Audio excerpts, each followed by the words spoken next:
Hello, and welcome back to Infermieri Online, a YouTube channel which is entirely focused on the world of nursing.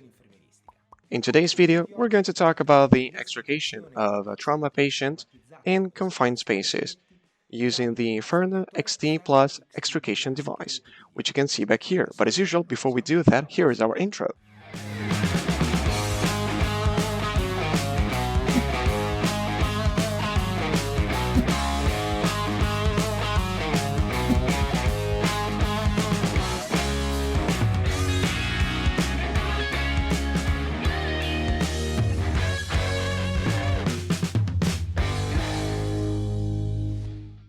Let's get into it. As mentioned before, today we will look at the features and positioning procedure of the Ferno XT extrication device, which is critical to the management of trauma patients in confined spaces. I would like to thank Ferno for sponsoring this video and making this equipment available to us. Many thanks also to the Volunteer Fire Brigade of Ora, its Commander Dietmar, Deputy Commander Thomas, and all the guys who offered their support to contextualize the video with a series of tutorials and practical tests. Let's start by talking about the Ferno XT mobilization device. During an emergency, strictly out of the hospital, there are complex situations in which trauma patients with suspected lesion of the spine must be moved in confined spaces. One of the most common scenarios with these characteristics is undoubtedly the road trauma. The extrication of a trauma patient out of a vehicle has always been a challenge for rescuers in general. The balance between moving and immobilizing the patient is often delicate. The maneuvers to be carried out must be precise and targeted, with a special attention to time, which is often limited due to the instability conditions entailed by the trauma. Rescuing a person inside a car involves some peculiarities, that is, the position of the patient, who will be sitting instead of laying down, like in other contexts, as well as the extremely small spaces in which the rescuers will be operating. In addition to these complexities, we must also consider the safety of the environment in which we find ourselves. A car involved in an accident can be dangerous to rescuers and patients in many ways. Just think, for example, of the risk of fire, the emission of fumes, the presence of metal sheets or other structures, perhaps deformed and blunt, which could injure us. It is precisely in such contexts that the features of the XT can make a big difference, both in terms of convenience and speed of application. But what is the XT?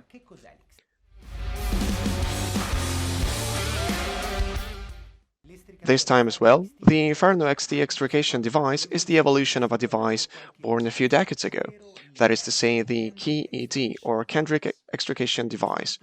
This device consisted of a nylon vest with inner metal bars that supported its structure. It was used to immobilize a patient's spine in a sitting position. However, its positioning required quite a long time, even for close-knit teams. Moreover, this device was often removed once the patient was placed on the spine board or mattress, as it was quite cumbersome. The structural characteristics of the materials of the XT extrication device, as well as its new restraint systems, have largely improved the features of the old device. The main structure of the XT extrication device consists of a board made of composite materials, which has allowed reducing the overall weight of the device, complete with restraints, to only 2 kilograms. Furthermore, thanks to the strength of the new material, the board thickness has been reduced to only 6 millimeters, thus making positioning a lot easier. The new structure also allows the XT to slide smoothly on patient transport equipment such as the spine board or the scoop stretcher. Despite its compactness, the device is still able to guarantee a load capacity of 160 kilograms. The device is supplied by the manufacturer along with its accessories, which have to be applied by the staff. Let's now see how to properly set up the extrication device. First, apply the QHI or Quick Head Immobilizer which is a head-retaining pillow with adhesive on the back. Place the XT on a rigid and straight plane. Make sure that the board surface is clean and dry. Next, remove the adhesive cover and position the pillow centrally, next to the head and hole 1. Then, apply the triangular head immobilizer and the QHI neoprene chin strap.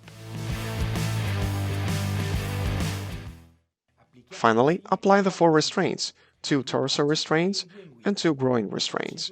The torso restraints must be positioned in such a way that, once applied to the patient, they have a cross-pattern configuration, while the groin restraints must be closed on the same side.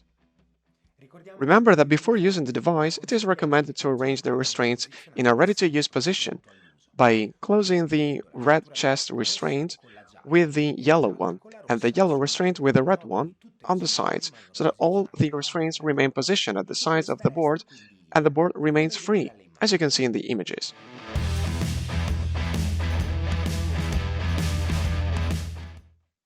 Well, now that we have set up the device, let's see how to apply it properly.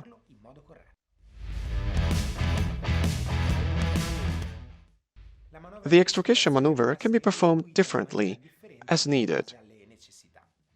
There are 2 types of maneuvers: rapid extrication and precautionary extrication.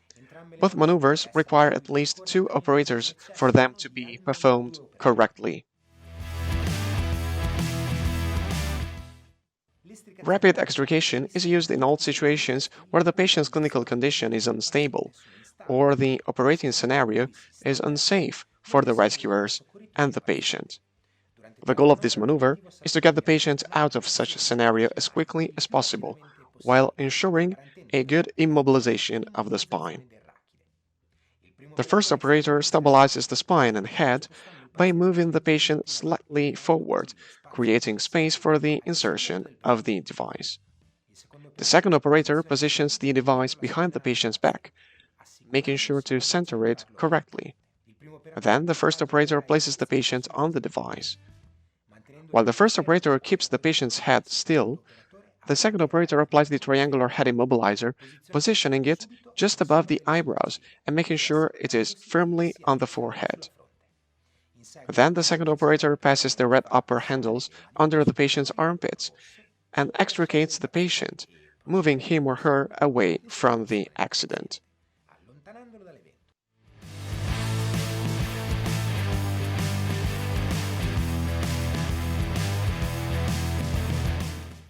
Let's now look at the precautionary extraction maneuver.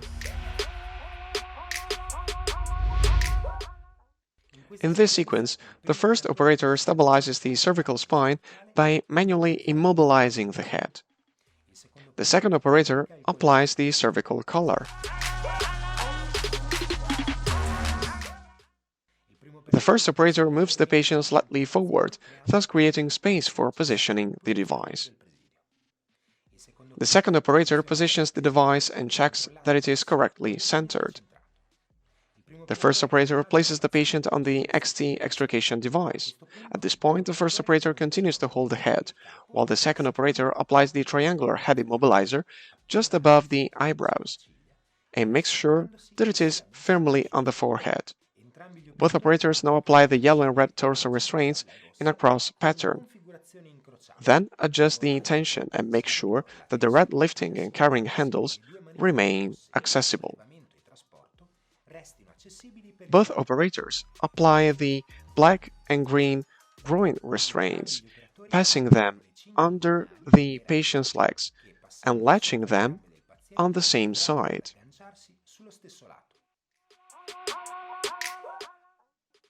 After tensioning the groin restraints, the first operator pulls the chin strap out of the special bag and passes it to the second operator, who inserts it into the suitable support, securing the strap with a Velcro restraint. Before performing the extrication, both operators ensure that all the patient's fastening systems have been correctly applied to the device. Both operators choose the best and safest exit route and the device on which the patient will be positioned later. Finally, using the red lifting and carrying handles, they extricate the patient.